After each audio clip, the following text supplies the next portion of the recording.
वागीश्वरी हिंदी कक्षा में डॉक्टर नीरू मोहन वागेश्वरी आप सभी का स्वागत करती हैं।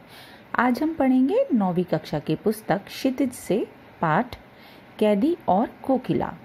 काव्यखंड से लिया गया है ये पाठ और इसके लेखक हैं माखनलाल चतुर्वेदी जी। सर्वप्रथम हम कवि के विषय में जानकारी प्राप्त करते हैं। माखनलाल चतुर्वेदी जी का जन्म मध्य प्रदेश के होशंगाबाद जिले के बाबई गांव में सन 1889 में हुआ। मात्र 16 वर्ष की अवस्था में वे शिक्षक बने। बाद में अध्यापन कार्य छोड़कर उन्होंने प्रभा पत्रिका का संपादन शुरू किया। वे देशभक्त कवि और प्रखर पत्रकार थे। उन्होंने कर्मवीर और प्रताप का भी संपादन किया। सन 1968 में उनका देहांत हो गया। साहित्य देवता, हिम तरंगिनी, वेणु लो गूंजे धरा उनकी प्रमुख कृतियां हैं। उन्हें पद्म भूषण एवं साहित्य अकादमी पुरस्कार से सम्मानित किया गया है। माखनलाल चतुर्वेदी की रचनाएं राष्ट्रीय भावना से युक्त हैं। उनमें स्वतंत्रता की चेतना के साथ देश के लिए त्याग और बलिदान की भावना मिलती है। इसीलिए उन्हें एक भारतीय आत्मा कहा जाता है। इस उपनाम से उन्होंने कविताएं भी लिखी हैं। वे एक कवि, कार्यकर्ता थे और स्वाधीनता आंदोलन के दौरान कई बार जेल गए। उन्होंने भक्ति, प्रेम और प्रकृति संबंधी कविताएं भी लिखी। चतुर्वेदी जी कविता में शिल्प की तुलना में भाव को अधिक महत्व देते हैं। उन्होंने परंपरागत छंदबद्धता और तत्सम शब्दावली के स्थान पर बोलचाल की भाषा के साथ साथ उर्दू, फारसी के शब्दों का अपने काव्य में, अपनी लेखनी में प्रयोग किया है। कवि परिचय के पश्चात पाठ से संबंधित कुछ जानकारी प्राप्त कर लेते हैं। पाठ किस पर संबंधित है, क्या बताया गया है पाठ में, और कविता में किस तरह से आज़ादी के लिए जो लड़ने वाले स्वतंत्रता सेनानी थे उनकी जो दशा है, उन्होंने जो यातनाएं सही, उसका भी बहुत ही बखूबी चित्रण इस कविता के माध्यम से कवि ने कहा और बताया है। क्योंकि ये जो कविता है उनके स्वयं का अनुभव है जब वह स्वयं जेल में थे। पाठ्यपुस्तक में जो संकलित कविता है वो कैदी और कोकिला के नाम से है। और कैदी और कोकिला में कविवर माखनलाल चतुर्वेदी जी ने ब्रिटिशर्स जो है अंग्रेज़ों के द्वारा जो भारतीयों के शोषण का अत्यंत बारीकी से वर्णन किया है। जो ब्रितानी उपनिवेशवाद के शोषण तंत्र था, शोषण करने का जो तरीका था, वो उसका इतना अच्छा विश्लेषण शायद और किसी कविता में नहीं मिलेगा। और कविता बहुत लोकप्रिय रही है माखनलाल चतुर्वेदी जी की कैदी और कोकिला। यह कविता भारतीय स्वाधीनता सेनानियों के साथ जेल में किए गए दुर्व्यवहारों और यातनाओं का मार्मिक साक्ष्य प्रस्तुत करती है। कवि जेल में एकाकी और उदास हैं। कोकिल से अपने मन का दुख, असंतोष और ब्रितानी शासन के प्रति अपने आक्रोश को व्यक्त करते हुए वह कहते हैं कि यह समय मधुर गीत गाने का नहीं बल्कि मुक्ति का गीत सुनाने का है। कवि को लगता है कि कोयल भी पूरे देश को एक कारागार के रूप में देखने लगी है, इसीलिए अर्धरात्रि में चीख उठी है। जेल के एकाकी और उदासी भरे वातावरण में रात्रि में जब कोयल अपने मन का दुख एवं असंतोष व्यक्त कर स्वाधीनता सेनानियों की मुक्ति का गीत सुनाती है तो लोगों में अंग्रेजों की अधीनता से मुक्त होने की भावना प्रबल बन जाती है। ऐसे में कवि कोयल को लक्ष्य कर अपनी भावना का प्रकाशन करता है, अपनी भावना को दर्शा रहा है। और वो देखिए किस प्रकार से दर्शाते हैं। क्या गाती हो, क्यों रह रह जाती हो, कोकिल बोलो तो क्या लाती हो, संदेशा किसका है, कोकिल बोलो तो। कवि कहते हैं कि स्वाधीनता आंदोलन में सक्रिय भाग लेने से उन्हें कारागार में जाना पड़ा है। और तब एक रात उन्हें वहाँ पर कोयल की कूक सुनाई पड़ती है और वह कहते हैं कि तुम रात में ही क्यों गाती हो और गाते गाते क्यों रुक जाती हो। यहाँ रह रहे जो आया है वो रुक जाने के लिए आया है कि बार बार जब गाना गाते समय कोयल रुक जाती है तो इसके लिए यहाँ पे ये शब्द प्रयोग हुआ है कि क्यों रह जाती हो, क्यों बार बार गाना गाते गाते तुम रुक जाती हो, चुप क्यों हो जाती हो, बोलो तो तुम किसका संदेशा लाई हो, क्या संदेशा लाई हो, तुम क्रांतिकारी देशभक्तों को किसका संदेश देना चाहती हो, किसने तुम्हें यहाँ भेजा है, स्वाधीनता संग्राम के कैदियों को तुम क्या संदेश देना चाहती हो। हे कोयल, कुछ स्पष्ट नहीं हो रहा है, कुछ तो स्पष्टता से बोलो।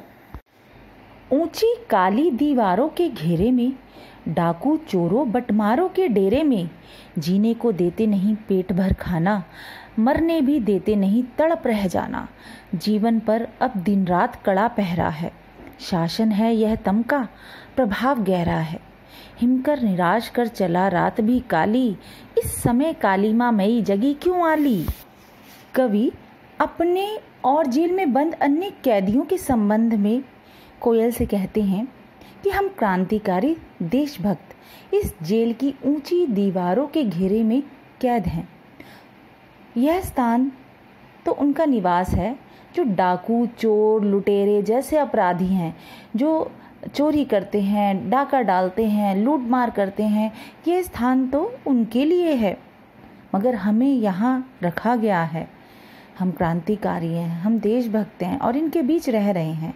जेल में पेट भरकर भोजन नहीं दिया जाता, जिसमें हमें ना तो जीने दे रहे हैं ये और ना ही मरने दे रहे हैं। हम तो यहाँ तड़पते रहते हैं। यहाँ पर अंग्रेज सरकार का हम पर रात दिन कड़ा पहरा रहता है। अंग्रेजी शासन का प्रभाव गहरे अंधकार के समान है, जो हमें सिर्फ उदासी ही दे रहा है। चंद्रमा भी अस्त हो गया है। अब हम निराश होकर काली रात में जी रहे हैं। ऐसे में हे काली कोयल, तुम क्यों जाग रही हो, क्यों ये गान गा रही हो, क्या बताना चाहती हो। यहाँ देखिए कवि कोयल से क्या पूछ रहा है। देखिए कोयल से किस तरह से क्या पूछ रहा है। कवि कोयल से उसके गाने तथा उसके द्वारा लाए गए संदेश के बारे में पूछ रहा है कि वो किसका संदेशा लेकर आई है। और ये बड़ी उत्सुकता से वो पूछ रहा है कि हे कोयल, तुम क्या गाती हो और क्या गाते गाते क्यों रुक जाती हो। क्या तुम मेरे लिए या इन जो मेरे साथी हैं, जो यहाँ जो देशभक्त मेरे साथ कैद में हैं, क्या उनके लिए कुछ संदेशा लाई हो। तो कवि कोयल से पूछ रहे हैं ये कि चंद्रमा भी अस्त हो गया है, अब हम निराश होकर काली रात में जी रहे हैं। ऐसे में हे काली कोयल, तुम क्यों जाग रही हो। इस काव्यांश में जो कवि हैं वो कोकिल से पूछ रहे हैं, कोकिला से पूछ रहे हैं और यही पूछ रहे हैं कि वो किसका संदेशा लेकर और क्या संदेशा लेकर वहाँ आई है। और वो बहुत ही उत्सुकता से उससे पूछ रहे हैं। और जो वो गाना गा रही है और जो गाते गाते रुक जाती है बीच में, इसके लिए भी वो कवि उससे पूछ रहे हैं कि भाई तुम किसका संदेशा लाई हो, जो बताते बताते या बोलते बोलते गीत गाते गाते बीच बीच में रुक रही हो। संदेशा क्या है, कुछ तो बताओ।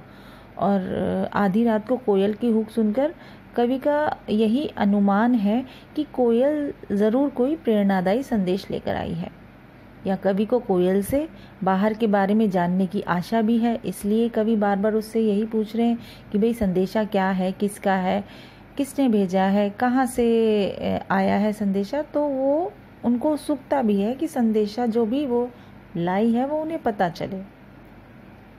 और कवि ने जो जेल को डेरा बताया है वो डाकू चोर लुटेरों का डेरा बताया है। जेल को इन जो काव्यांश की पंक्तियों में है, हिमकर से तात्पर्य है चंद्रमा। चंद्रमा जो है, हिमकर यहाँ शब्द आया, हिमकर निराश कर चला रात भी काली, मतलब जो है चंद्रमा भी चला गया है और रात पूरी काली करके चला गया है। तो यहाँ हिमकर का शाब्दिक अर्थ चंद्रमा से है। एक प्रश्न और यहाँ पर बनता है कि कवि ब्रिटिश शासन की तुलना किससे करता है? तो कवि ब्रिटिश शासन की तुलना काली अंधियारी रात से करता है। काली अंधियारी रात से कवि जो है ब्रिटिश शासन की तुलना कर रहा है। तम जैसा अंधेरा, काला अंधेरा, तो वो ब्रिटिश शासन का जो है वो उसकी तुलना काली अंधेरी रात से की जा रही है। दूसरा काव्यांश इस प्रकार है, क्यों हुक पड़ी वेदना बोझ वाली सी, कोकिला बोलो तो क्या लूटा मृदुल वैभव की रखवाली सी, कोकिला बोलो तो क्या हुई बावली अर्धरात्रि को चीखी, कोकिल बोलो तो किस दावानल की ज्वालाएं हैं दिखी, कोकिल बोलो तो। अब यहाँ कवि माखनलाल चतुर्वेदी जी कोयल से पूछ रहे हैं कि हे कोयल, इस अंधियारी रात में जब सारा संसार सो गया है, तुम वेदना भरा जो स्वर है वो क्यों गा रही हो, क्यों रो पड़ी हो, इस बोझ के दर्द के स्वर में क्यों रो रही हो, कुछ तो बताओ। तुम मधुर वैभव की रखवाली करती हो, मतलब जो कोयल है उसका जो गान होता है वो मधुर होता है, मगर जो अब कूकी हो, जो इस समय तुम कूक रही हो, तो बताओ असल में बात क्या है और किसका खजाना लुट गया है, क्या खजाना लुट गया है, खजाने से क्या लुट गया है, मतलब कि यही पूछ रहे हैं कि किसका वैभव लुट गया है जो तुम इस तरह से कूक मार रही हो, कि तुम मधुर वैभव की रखवाली करती हो और मधुर गान गाती हो, आज तुम्हारा स्वर जो है इतना वेदनापूर्ण क्यों है, क्यों इसमें दुख दिखाई दे रहा है, तुम आधी रात में चीख रही हो, क्या पागल हो गई हो, या तुमने दावानल की तेज लपटें उठती हुई देख ली हैं, कुछ तो बताओ, इसी कारण से तुम चीख रही हो, क्या तुमने दावानल देख लिया। मतलब दावानल उसको कहते हैं जब जो जंगल की आग होती है, जंगल में आग लग जाती है, उसे दावानल कहते हैं। तो कवि कह रहे हैं क्या तुमने उसकी तेज लपटें उठती हुई देखी हैं जो इस कारण से तुम चीख रही हो। हे कोयल, तुम अपने चीखने का कारण तो बताओ। यहाँ दावानल जो शब्द आया है, मैंने अभी आपको बताया था कि दावानल का अर्थ है जंगल में अपने यहाँ लगने वाली आग को दावानल कहते हैं। यहाँ एक और प्रश्न बनता है कि कोयल आधी रात को कूकने के बजाय क्यों उठी। तो इसीलिए वो हूँक पड़ी थी क्योंकि वो ब्रिटिश शासन के अधीन कूकना भूल गई थी, इसलिए वो हूँक उठी थी और उससे भारतीयों की स्वतंत्रता के कष्ट का आभास है और वह इसीलिए कूकना भूल गई है और इस कारण उस दर्द को देखकर वह हूँक रही है। एक और प्रश्न यहाँ बनता है कि कवि ने कोयल को बावली अर्थात पागल क्यों कहा है। कवि ने कोयल को कविता में बावली इसलिए कहा है क्योंकि वो आधी रात को कूक रही है और आमतौर पर आपने देखा होगा कि जीव जगत में, इस जगत में एक नियम है कि रात का जो समय होता है वो आराम करने का होता है, सोने का होता है और जितने भी कार्य किए जाते हैं वो सब दिन में किए जाते हैं। जब सूर्य निकला होता है, दिन होता है, तब सारे कार्य किए जाते हैं। ये एक नियम है, सृष्टि का नियम है। रात का समय सबके सोने का होता है और शांति होती है, कोई आवाज़ नहीं होती। तो पक्षियों का जो कलरव होता है, जो चहचहाना होता है या जो उनका गान, जो भी शोर कह लीजिए, वो दिन में होता है, रात को नहीं होता। ऐसे ही शेर, हाथी, घोड़े, जितने भी जानवर हैं सब दिन में ही अपना जो है इस तरह के कार्य करते हैं। जैसे शेर का गुर्राना भी अगर कहें तो वो दिन में ही होता है, रात में वो भी सोया होता है। सब मतलब रात का समय आराम का होता है सबका। और अगर हम इंसानों की बात कहें तो वो भी दिन में ही कार्य करते हैं, चहलकदमी सारी दिन में ही होती है। कीट पतंगे जितने भी आप प्राणी जगत को ले लीजिए, वो सब दिन में ही कार्य करते हैं, चाहे वो रेंगने वाले पशु हों, चाहे वो रेंगने वाले हों, चाहे वो उड़ने वाले हों, चाहे वो चलने वाले हों, चार पैर वाले हों। तो सभी उनका समय निर्धारित है, सभी अपने अपने समय पर कार्य करते हैं और सभी दिन में कार्य करते हैं, ये तो पता ही है। और सृष्टि का एक नियम है ये। परंतु कविता में कोयल आधी रात को कूक रही है, जो अवश्य से आश्चर्यजनक था। और अवश्य ही ये आश्चर्यजनक है कि कोयल आधी रात को कूक रही है। तो कोयल की कूक पर कवि कल्पना करता है कि वो अपने समय से पहले कूक रही है। तो क्या कोयल पागल हो गई है? यहाँ एक प्रश्न और बनता है कि अर्धरात्रि में कवि किससे बातें कर रहे थे? तो अर्धरात्रि में कवि कोयल से बातें कर रहे थे, क्योंकि कोयल का असमय कूकना उन्हें आश्चर्यजनक लगा था। तो वह उससे पूछना चाहते थे कि वो इस समय क्यों कूकी है, और वो उसका कारण जानना चाहते थे कि कोयल की जो दर्द भरी आवाज़ है वो इस समय क्यों निकली है। मतलब कोयल की दर्द भरी आवाज़ ने लेखक को अपनी ओर खींच लिया था, और वे कोयल से बातचीत करने में व्यस्त हो गए थे। और वो व्यस्त इसीलिए हुए थे क्योंकि वो उससे पता करना चाहते थे कि वो इस काली रात, अंधेरी रात में, आधी रात में क्यों हुक रही है, क्या संदेशा लाई है, क्या वो किसी का या कुछ बताना चाहती है, कुछ बात उन्हें बताना चाहती है। तो इसलिए वो उससे ये बात पूछना चाह रहे थे। तीसरा काव्यांश इस प्रकार है। क्या देख न सकती जंजीरों का गहना, हथकड़ियाँ क्यों यह ब्रिटिश राज का गहना। कोहलू का चर्रकचू जीवन की तान, गिट्टी पर उंगलियों ने लिखे गान। हूँ मोट खींचता लगा पेट पर जुआ, खाली करता हूँ ब्रिटिश अकड़ का कुआं। दिन में करुणा क्यों जगे रुलाने वाली, इसलिए रात में गजब ढा रही आली। इस शांत समय में अंधकार को भेद रो रही क्यों हो, कोकिल बोलो तो चुपचाप मधुर विद्रोह बीज इस भांति बो रही क्यों हो, कोकिल बोलो। इस काव्यांश में आए मोट शब्द का अर्थ है चरस या चरसा, जो चमड़े का ढोल होता है जिससे कुएं से पानी निकाला जाता है। और जुआ का अर्थ है बैलों के कंधे पर रखी जाने वाली लकड़ी, उसे कहते हैं जुआ। इस काव्यांश में जो कवि हैं वो यही कह रहे हैं कि जो उन्होंने हथकड़ियाँ पहनी हैं वो हथकड़ियाँ नहीं हैं, वो असल में ब्रिटिश राज द्वारा दिया गया गहना है उनके लिए। तो स्वतंत्रता आंदोलन में सक्रिय भाग जो कवि ने लिया है, सक्रिय भाग लेने से कवि और अन्य जो क्रांतिकारी देशभक्त हैं उनको अंग्रेजी सरकार ने जेल में डाल दिया था और उन्हें अनेक कठोर यातनाएं दी गई थी।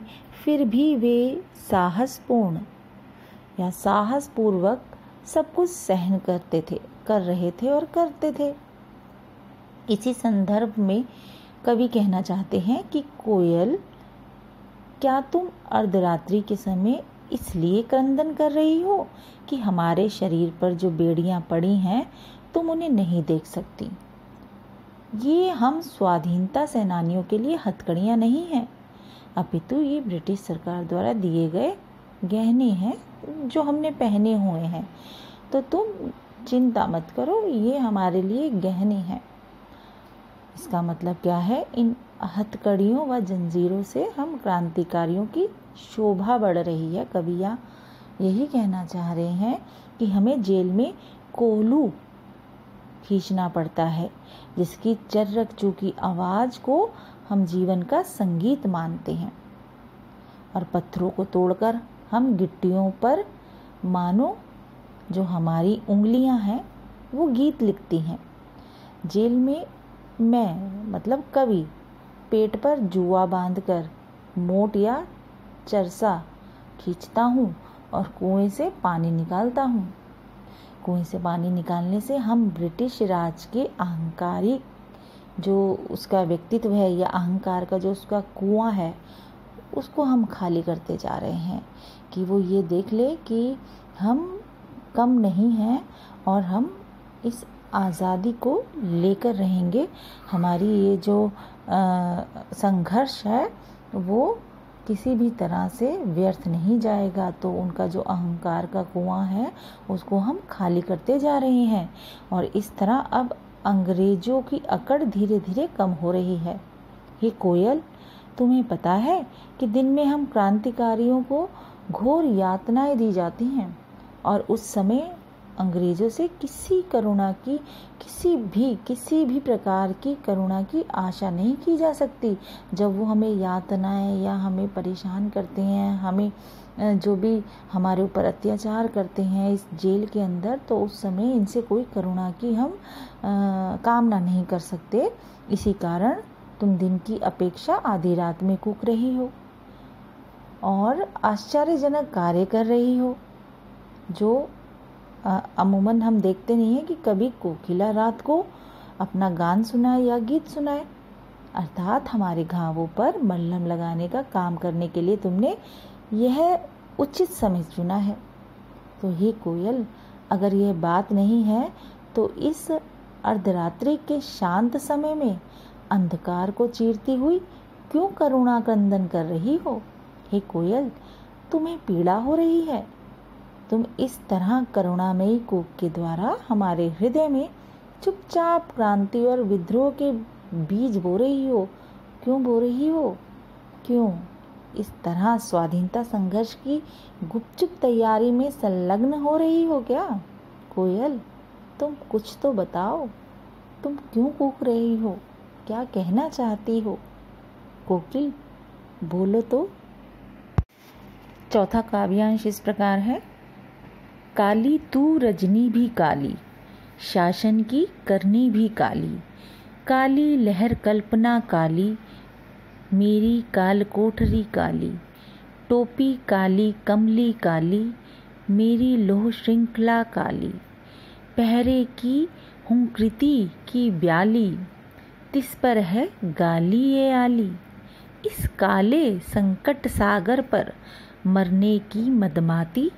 कोकिल, बोलो तो, अपने चमकीले गीतों को क्यों कर हो तैराती? कोकिल, बोलो तो।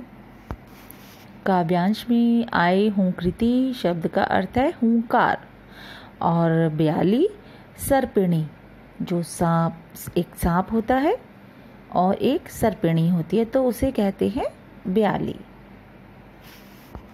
इस काव्यांश में कवि ने काले रंग के बिंब सभी वस्तुओं में प्रकट कर कैदियों, भारतीय जनमानस तथा स्वतंत्रता के लिए संघर्षरत सेनानियों के मध्य भय और डर के वातावरण का मार्मिक चित्रण किया है।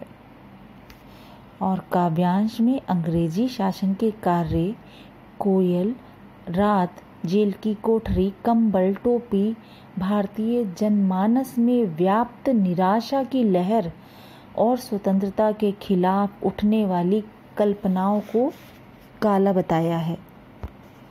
कैदी के रूप में कवि कोयल से कहते हैं कि इस समय सब तरह अंधकार की कालीमा छाई हुई है। सब तरफ अंधकार छाया हुआ है और हर तरह की कालीमा छाई हुई है। तुम काली हो, रात भी काली है और अंग्रेजों की कालीमा छाई हुई है, उनकी काली करतूतें छाई हुई हैं। तुम काली हो, रात भी काली है और अंग्रेजों की करतूतें भी काली हैं। देश में निराशा रूपी काली लहर फैली हुई है और मन में काली कल्पनाएं उठ रही हैं, अर्थात बुरी कल्पनाएं उठ रही हैं। हमारी टोपी और कंबल का रंग भी काला है। हमारी हथकड़ियाँ या बेड़ियाँ जो हमने पहनी हुई हैं वो भी काले रंग की हैं। जेल के पहरेदार की जो हुंकार है वो सापिन की तरह है और काली जहरीली है। उस पर ये लोग बात बात पर गालियाँ देते हैं, अपशब्द कहते हैं, अच्छे बोल नहीं बोलते हैं। इस काले संकट सागर पर मरने की मदमाती। यहाँ कवि का मानना है कि कोयल अपना मधुर संगीत उस काले संकट के सागर पर बेकार खर्च कर रही है। कवि को लगता है कि कोयल अपनी जान देने को आमादा है। इसलिए कवि कहते हैं कि हे कोयल, इस समय अपार संकट का समय है। ये जो अपार संकट हमारे सामने खड़ा हुआ है, इस मुश्किल घड़ी में तुम मरने की क्यों सोच रही हो? तुम मरने के लिए क्यों आमादा हो? तुम यहाँ पर हम सब क्रांतिकारियों के मस्ती भरे गीत क्यों सुनती हो? तुम भी तो मस्ती से भरी हुई हो और तुम भी मस्ती से भरी दिखाई दे रही हो। तुम चमकीले कहा गया मतलब आशा और उत्साह से भरपूर गीत जो गा रही हो, वो गीतों को क्यों इस कारागार के पास तैरा रही हो? मतलब इस कारागार के आसपास क्यों गा रही और रात्रि में कारागार के समीप क्यों घूम फिर कर हमारे अंदर ओज तेज का संचार कर रही हो, मतलब वीरता का संचार कर रही हो। हे कोयल, तुम कुछ स्पष्ट कहो, कुछ तो बोलो, कुछ तो पता चले हमारे तुम्हारे इस गान से कि तुम क्या संदेश देना चाहती हो। अगला काव्यांश, 5वां काव्यांश इस प्रकार है। तुझे मिली हरियाली डाली, मुझे नसीब कोठरी वाली। तेरा नभ नभ में संचार, मेरा 10 फुट का संसार। तेरे गीत कहावे वाह, रोना भी मुझे गुनाह। देख विषमता तेरी मेरी, बजा रही तिस पर रण भेरी। इस हुंकृति पर अपनी कृति से और कहो क्या कर दूं? कोकिला बोलो तो, मोहन के व्रत पर प्राणों का आसव किस में भर दूं? कोकिल बोलो तो। इन पंक्तियों के माध्यम से कवि कोयल को संबोधित करते हुए कहते हैं कि तुम पूर्ण रूप से स्वतंत्र हो। कोयल, तुम पूरे आसमान पर रहती हो, पूरा आसमान तुम्हारा ठिकाना है। तुम्हारे गीतों पर लोगों की प्रशंसा पूर्वक तालियां बज उठती हैं, परंतु इसके विपरीत मेरे नसीब में पराधीनता की काली रात है। जेल की 4 दीवारी के भीतर ही मेरा काला संसार है। मैं चीखता रोता भी हूँ तो कोई मेरे आंसू पोंछने नहीं आता, मानो मेरा रोना कोई बहुत बड़ा गुनाह हो गया हो। हमारी परिस्थितियाँ अलग अलग हैं, बिल्कुल विपरीत हैं। आगे कवि कोयल को संबोधित करते हुए कहते हैं कि मैं तुमसे जानना चाहता हूँ कि तुम युद्ध का गीत क्यों गा रही हो? तुम तो आज़ाद हो, मुझे बताओ कोयल, क्यों गा रही हो ऐसा गीत? मैं इस 10 फुट के संसार में हूँ, मैं कैद हूँ और तुम आज़ाद हो।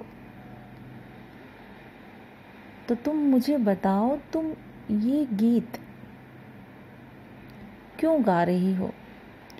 और इन पंक्तियों के माध्यम से कवि यही कहना चाह रहे हैं कि मैंने ब्रिटिश हुकूमत की यातना सह रहे भारतीय कैदियों में कोयल की विद्रोह भरी आवाज़ के माध्यम से बूढ़ी हड्डियों में भी जान फूंकने का काम कर दिया है। अर्थात जिसे सुनकर कैदी कुछ भी कर गुजरने के लिए तैयार हो सकते हैं। कोयल बोलो, और मैं क्या करूं? अब बताओ, मैंने तुम्हारे इस गान से, इस गीत से, इस स्वर से मैंने लोगों में जो मेरे साथ हैं उनमें प्राण डाल दिए हैं कि उनको जो जिसे सुनकर, तुम्हारे इस गान को सुनकर जो है वो कैदी कुछ भी कर गुजरने को तैयार हो गए हैं। तो कोयल बोलो, और मैं क्या करूं? तुम ही बताओ, क्या गांधी जी के स्वतंत्रता अभियान की खातिर अपने प्राणों को न्यौछावर कर दूं? अपने कलम से कैसे क्रांति लाने को तत्पर हूँ? कोयल बोलो, मैं और क्या कर सकता हूँ?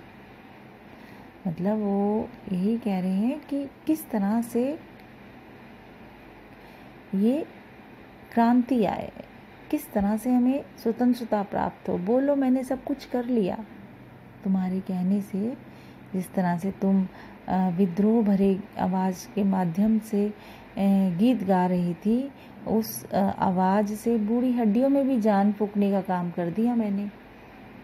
जिसे सुनकर कैदी कुछ भी कर गुजरने को तैयार है। मैंने सब कुछ कर दिया, अब आगे बताओ मैं क्या करूं? क्या गांधी जी के स्वतंत्रता अभियान की खातिर अपने प्राणों को न्यौछावर कर दूं? अपनी कलम से कैसे क्रांति लाने को तत्पर हूं? बोलो अब। तो कवि पूछ रहे हैं कोकिला से। कैदी और कोकिला कविता में कवि माखनलाल चतुर्वेदी का एकमात्र उद्देश्य ब्रितानी उपनिवेशवाद के शोषण तंत्र के कुकृत्यों का पर्दाफाश करना है और उनकी सच्चाई आम जनता के समक्ष लाना है। और इसी कारण उन्होंने ये कैदी और कोकिला जो है कविता लिखी, जिससे कि वह ब्रिटिश सरकार या ब्रितानी उपनिवेशवाद के शोषण तंत्र के कुकृत्यों को जनता के सामने ला सके।